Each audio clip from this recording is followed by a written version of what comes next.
Right. It is 6 o'clock Central, and we are going to get this party started. So, welcome to the first mini Monday of 2024. And the intention of these mini Mondays from a high level perspective is simply put to give you access to elevating your health with a sip of data driven natural solutions. And today we are going to be talking about natural Ozempic. So, today's conversation is now natural Ozempic. And, just to let everyone here know that this presentation is not medical advice. It's not intended to advise you in any way, shape, or form. It is intended for informational purposes only. It's not a substitute for professional medical advice, diagnosis, or treatment. And please do not ignore professional medical advice or seeking treatment because of information contained in this presentation. And of course, if you think you're having a medical emergency, immediately call your doctor or dial 911. So, on the agenda today, we will be talking about firstly getting present to what your health makes available for you in your life. We're going to be talking about GLP-1 agonists, what they are and how they promote weight loss. We'll talk about known pros and cons of GLP-1 agonists. We'll talk about unknowable pros and cons of GLP-1 agonists. We'll discuss the answers to the question, is there such thing as natural Ozempic? And for those of you who are interested, we will be talking about being guided in living well empowered, discussing working together. So to get this started, let's have everyone take a moment. And I really ask you to engage in this exercise. So I invite you to take a moment to envision a future with your weight handled. Right. So central to the conversation of these GLP-1 agonists these days is weight loss. So for those of you who are present, I fully understand and appreciate that weight is on your mind and maybe it have been on your mind for quite a long time. And so I'd like you to take a moment to close your eyes and envision you living your life with your weight handled. Imagine what it would be to get dressed in the morning, to move about your day, to interact with others, maybe even how you'd interact with yourself and the conversations you'd be having.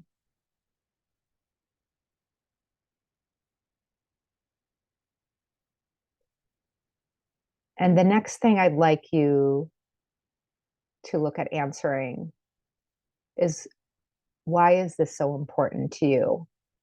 Maybe another way of saying this is, what would this future make possible for you in your experience, or even in what you're able to create in your life?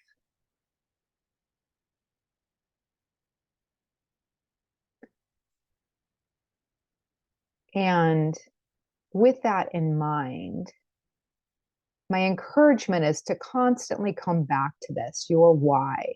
For most people who have struggled with this area of their life, they're really looking for freedom. They're looking for ease. They're looking for a sense of confidence or full self-expression, or just really the ability to move about the world unencumbered by their concerns. So, understanding why this is so important to you is really an important thing to keep in mind, what I like to call your why, as when you're connecting to your why, how you relate to the actions that you might take to support your health and your body become available in a different way. So thank you all for participating in that exercise. And this is really foundational to our mission here at Well Empowered, which is people thriving and inspiring others to do the same. That is our mission with a capital M, not for marketing purposes, but really because that is what I'm devoted for you and your life, you thriving and inspiring others to do the same. So now diving into what we call GLP-1 agonists.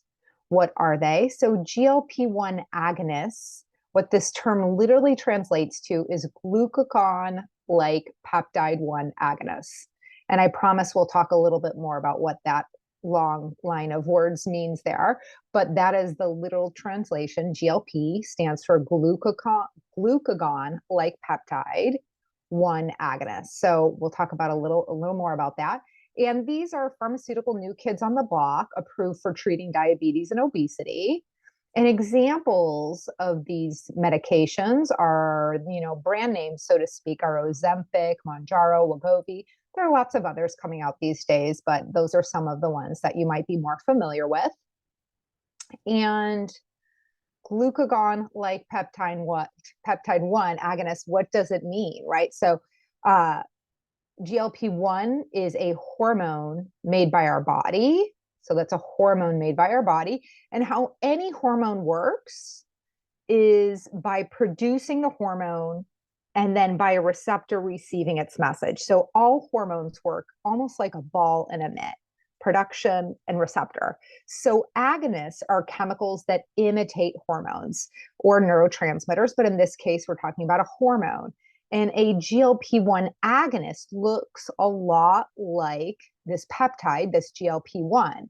So it looks a lot like the chemical GLP-1, the chemical in the medication looks a lot like the hormone rather, and therefore it is able to elicit the same response as the hormone GLP-1. So the medication is very similar, and the receptor is able to be caught, so to speak, by the receptor, and therefore elicit the same response of that hormone GLP-1. So our body does naturally produce GLP-1, and you might wonder then, why take some more? Well, one of the reasons why these medications, these GLP-1 agonists have been turned to as a solution is because our natural production of GLP-1, its half-life is quite short in our body. So it's processed pretty quickly.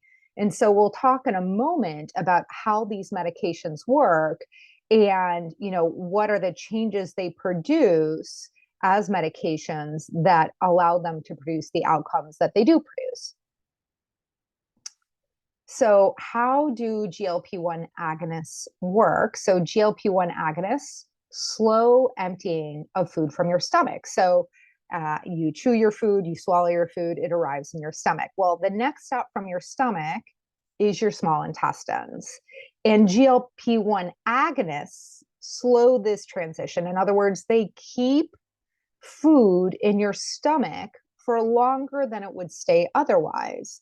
And a fuller stomach means increased satiety. And the way this works, I think, is pretty interesting. I like to call it mechanoreceptor magic. So there are receptors in our stomach that respond to the mechanical stretching of your stomach. And as your stomach is stretched and the longer it remains stretched, the more that a message gets sent to your brain that you have been fed and you do not need more food. So that leads you to feel satisfied or satiated, right? So that is one way that these medications work. Another way that these medications work is that they impact your hunger by way of the brain and gut and specific hormones that cue either hunger or satiety. So leptin, CCK, which stands for cholecystine kinase, and then PYY, protein YY, equals increased satiety. So they are increased, and therefore satiety is increased. So GLP-1 raises all of these different satiety hormones, so to speak, and that leads to increased satiety. And then ghrelin is actually our hunger hormone. And these GLP-1 agonists decrease this lowly one hunger hormone that does so much, causes so many challenges, right? And it decreases that, which leads to decreased hunger. So they actually impact hunger by way of impacting these chemical messengers via our brain and gut. That's where these chemical messengers are produced. And then thirdly, we have GLP-1 agonists increasing the body's production of insulin. So increased insulin leads to decreased blood sugar. Now, the thing about that is there are, people with diabetes, right? They've been taking insulin for a long time, type 2 diabetes we're talking about in particular for this these medications. But the thing about these GLP-1 agonists that's unique is that they're a little more gentle in their response. So they don't cause reactive hypoglycemia. Reactive hypoglycemia is going to cause hunger and dizziness and shakiness and all kinds of other symptoms. But obviously, as it pertains to weight loss, we're thinking about hunger, although the other ones are far from pleasant. And because GLP-1s are less likely to cause hypoglycemia, then you're going to be cruising along with a stable blood sugar and you're going to have less hunger overall, right? So fundamentally, how these medications work is by slowing the emptying in your stomach, by supporting your production of satiety hormones and reducing your production of this hunger hormone, and then also by stabilizing your blood sugar. So, known pros, aka benefits of GLP-1 agonists: they increase satiety, they reduce food noise. Lots of people say, oh my goodness, I didn't know it was possible to not focus on food like this, right? Great relief for people. They've been shown to promote weight loss. For a lot of people, 10 to 15 pounds of weight loss is common. As we kind of hinted at, they're really useful for managing type 2 diabetes in someone who is a type 2 diabetic. And then associated with this one, we have preserved pancreatic function. That's especially relevant for type 2 diabetics. Reduction of heart disease, also associated with type 2 diabetes, and then reduction of kidney disease, also associated with type 2 diabetes. So the last four are kind of all, are all connected in some way, shape, or form. And then known cons of GLP-1 agonists. So very common for people to experience GI symptoms. Sometimes the symptoms are short-lived and sometimes they are persistent, never resolve. Things like nausea, vomiting, constipation. They do cause nutrient deficiencies, which can be a problem, especially if they're not acknowledged, if they're not seen and addressed. They are associated with decrease or loss of quote unquote all cravings, right? So not being excited about doing things that you used to find quite pleasurable, whether it's something like doing crafts or reading or dance or having sex. So decrease of libido, right? So there is an association with decrease or loss of all cravings. Hair loss, increased risk of pancreatitis. This is less likely, but definitely one that if you were on a GLP-1 agonist, you would want to be aware of because that's very serious. You'd want to contact your physician immediately and stop that. You would know if this happened, you would have severe abdominal pain. It's not something that would go under your radar. Increased risk of thyroid tumors. There are some studies that have pointed to this. Others have been a little bit less confident that that is indeed an increased risk, but certainly some studies have shown that to be true. As I mentioned, these are less likely to cause hypoglycemia, but they're not risk-free. So being able to recognize symptoms of hypoglycemia, dizziness, change in vision, shaking, irritability, increased hunger, these are all different symptoms of hypoglycemia. Concerns related to anesthesia. So because they slow gastric emptying, if someone needs to have surgery, I suppose it's one thing if someone has a planned surgery, their anesthesiologists are getting, I'm sure, better at figuring out how to work with these as it pertains to upcoming surgeries. But then, of course, there would be the, awful unwanted situation where someone had an unplanned surgery. But those concerns are real because if anesthesia is administered and someone has food in their stomach, then there's increased risk of aspiration and food fundamentally going down into your lungs. So that is a con of these medications. And then also we have, studies are showing that people need to take these GLP-1 agonists forever to maintain the weight loss. So these are some of the known cons of these medications. And then we have unknowable pros and cons of GLP-1 agonists. And really fundamentally, as far as I can tell, these lists are pretty much the same, right? So whether it's a pro or a con, we don't know the impact on longevity, right? There haven't been people, lots and lots of people taking these medications for decades at a time. So we don't know the impact on longevity.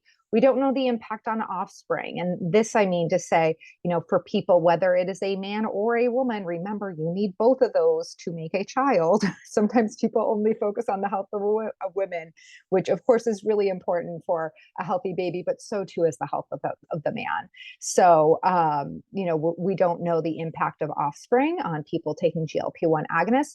And then there's also the truth that, there's some conversations about starting really young people on GLP-1 agonists and before they've even gone through puberty. So I think that's a whole other layer of, gosh, what would be the consequences of that over time? We can't know at this point.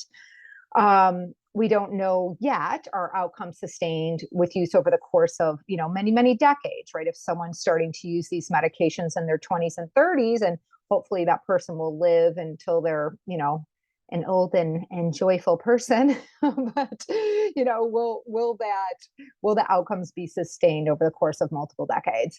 And then we don't know if it's going to be of benefit or not around various diseases, whether it's heart disease, cancer, neurological conditions. And in my guess, and this really is, I don't have a crystal ball, but I suspect that there will be some things that it's of use for and some things that it's increasing the risk for. And, so turning our attention to natural Ozempic, does it exist? Where we want to look to answer this question is remembering how these medications work. So fundamentally, what we know about how these medications work, and we might discover more things over time, but the top 4 ways that these medications work include slowing emptying of food from your stomach, increasing satiety hormones, decreasing hunger hormones, and stabilizing your blood sugar. And so just taking this first one, slowing emptying of food from your stomach, from a nutritional perspective, we have some points of leverage to help that out. One is fiber. And, fiber you can find in beans, lentils, whole grains. Certain vegetables are more fiber rich than others. Those are fruits. These are all examples of fiber rich foods, and getting a combination of fiber rich foods, because some are higher in soluble fiber and some are higher in insoluble fiber. Getting a combination is always a great approach with that. Protein. So protein slows emptying from your stomach, or what's known as gastric emptying. Spicy foods actually slow emptying of food from your stomach. So if you like spicy foods, this is a great vote for that. And then low sugar carbonated beverages. So things like sparkling water. I know there are some really fun and fancy probiotic infused carbonated beverages. Poppy is one, and I know there are a few other good ones out there. Those are some nice examples too. And then there are some supplements that can be useful to slow emptying of food from your stomach. One obvious one being fiber. There are many great options out there. One that I am a fan of is called Sun Fiber by Metabolic Code. And then glutamine has also been shown to slow emptying of food from your stomach. It also does a lot of other great things, like heals your gut if you have a quote unquote leaky gut. A conversation for another day, but glutamine can be used for that as well. And one glutamine product I really like is called GlutaShield by Orthomolecular. And then we have looking at points of leverage to increase satiety hormones. So from a nutritional perspective, we have things like fat, fiber, dairy. So let's just pause for a second and go back to that first one, fat. It's true that any type of fat will promote the release of satiety hormones, in particular CCK, which is called cholecystokinin. It's produced in response to fat consumption. I'm always going to advocate for our poly and mono unsaturated fats. These are fats that are, quote unquote, heart healthy fats and anti-inflammatory fats. And those can be found in things like nuts and nut butters and seeds and seed butters and olives and olive oil and avocado and guacamole. So lots of yummy options for those guys. Fiber, again, a win for fiber here. We won't go into that anymore. Dairy, interestingly enough, also increases satiety hormones. With dairy, I'm also similar to the fat, going to encourage those that are offering our body other things like probiotic rich, low sugar Greek yogurt, like a plain Greek yogurt. Dairy is not a great match for everyone. So if it's not a great match for you, no problem. There are many of other options here to lean into. Protein also increases satiety hormones. Bitter greens, such as arugula or kale, and then our cadence of consumption. So, actually, small, frequent meals are going to increase satiety hormones over something like intermittent fasting. So, that is one thing to keep in mind. Then we have some supplement and lifestyle solutions. We have the fiber win here as well. Collagen, I just provided that as an example of a way you might get more protein. It's not that collagen has anything magical as it pertains to increasing satiety hormones. I just know that a lot of people are looking for high quality proteins, and also there's some buzz around collagen as it pertains to our skin and our hair. So there are, multiple benefits we can get from using collagen as a protein source. One collagen that I really like is whole body collagen by Designs for Health. And then sufficient sleep. Our sufficient sleep is, it's such a great foundation for helping our hormones work well, whether there are satiety hormones or our sex hormones. Sufficient sleep really plays a powerful role in healthy production and receiving the message of those hormones. Then we have decreasing hunger hormones. So nutritional solutions, again, we see that fiber again, right? Omega-3 rich plant-based foods. So these are things like chia seeds or flax meal or hemp seeds or walnuts or seaweed. Those are all examples of omega-3 rich plant-based foods. And then we have omega-3 rich low mercury fish and seafood, things like salmon or Arctic char or shrimp. Those are all examples of omega-3 rich low mercury fish and seafood. Reducing high sugar foods and beverages. So sugar is a straight shot to spiking your blood sugar. And after you spike your blood sugar, your body naturally does produce insulin. And then, the natural reaction is that our blood sugar then goes too low, which then leads to increased hunger. So reducing high sugar foods and beverages is a way to decrease those hunger hormones.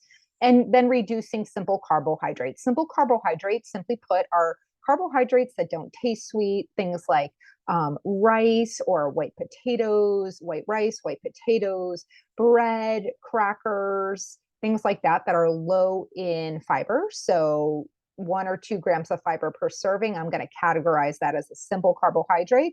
And those guys have the same impact on our blood sugar as those super sugary sweet things, whether it's a soda or a dessert. They all function the same way to drive our blood sugar up, drive our insulin up, and then our blood sugar, goes to the tank and we get hungry. And then some supplement and lifestyle solutions to decrease our hunger hormones, right? There we have fiber again. And then we have omega-3 rich supplements. An example of one that I like is Pro Omega by Nordic Naturals. Then we have vitamin D, really helpful for decreasing our hunger hormones. I am, as many of you know, really devoted to testing because I want to test, not guess. So not everybody needs the same amount of vitamin D. There's some people who need 2,000 IU a day and some people who need 10,000 IU a day. That's dependent on a lot of different variables, your genes, where you live, whether you're outside a lot, whether you're wearing sunscreen, all kinds of things. And then decreasing hunger hormones, time in the sun is actually useful for that, partially by way of increasing our vitamin D. And then we see that sufficient sleep being another powerful point of leverage. And now we have stabilizing our blood sugar, right? So what are some solutions for stabilizing our blood sugar? We have fat again, and we already talked about those poly and monounsaturated fats as the real winners in that category. Fiber, protein, green tea, cinnamon, keeping our alcohol in check, 1 to 2 drinks a couple of nights a week, reducing high sugar foods and beverages, and reducing simple carbs. And then in the way of supplement and lifestyle solutions, here we have berberine, we have magnesium. Again, that one, I didn't give you an example of one that I like here because the magnesium I recommend for people is really specific to their body's needs. Magnesium citrate is going to be a great option if you tend to struggle with constipation. But if you don't, it's not going to be the option for you. You might do better with something like magnesium glycinate or magnesium threonate. So it just depends on your body. Probiotics can be helpful for stabilizing our blood sugar. Chromium can be helpful for stabilizing our blood sugar. Exercise, and then again, we have sufficient sleep. So not on the list, but I thought I added a little bonus slide here on how are there ways we could increase our GLP-1 production naturally. So naturally increase this GLP-1 production. And in fact, there are. So some nutritional solutions include things like cinnamon, organic soy. Okay, I will admit it didn't say organic, but I did. So organic soy, that could be something like edamame or tofu. Then we have green tea again. Again, we have those actually for this one in particular, mono and polyunsaturated fats over things like saturated fats or trans fatty acids, things like that. And again, we see bitter foods such as kale and arugula. And then in the way of supplement solutions, we see berberine being another nice vote for your the benefits here. So berberine by Integrative Therapeutics, one that I really love. Turmeric, the active ingredient of turmeric is curcumin. And I know sometimes that can be confusing. So I always like to put them both there so that you know if we're talking about curcumin, we're actually talking about turmeric. It's the active ingredient in turmeric. And an example of one I really like is curcumin phytosome by Thorne Research. EGCG, that's actually the active ingredient in green tea. I didn't put it in here, but Designs for Health makes a really nice EGCG supplement I like. And then we have exercise again and sufficient sleep. And, then we have another big question here that I thought we'd speak to briefly, which is the one of like, okay, great. So all these great physiological points of leverage, but what can we do to decrease food noise? And, I want to say a few things.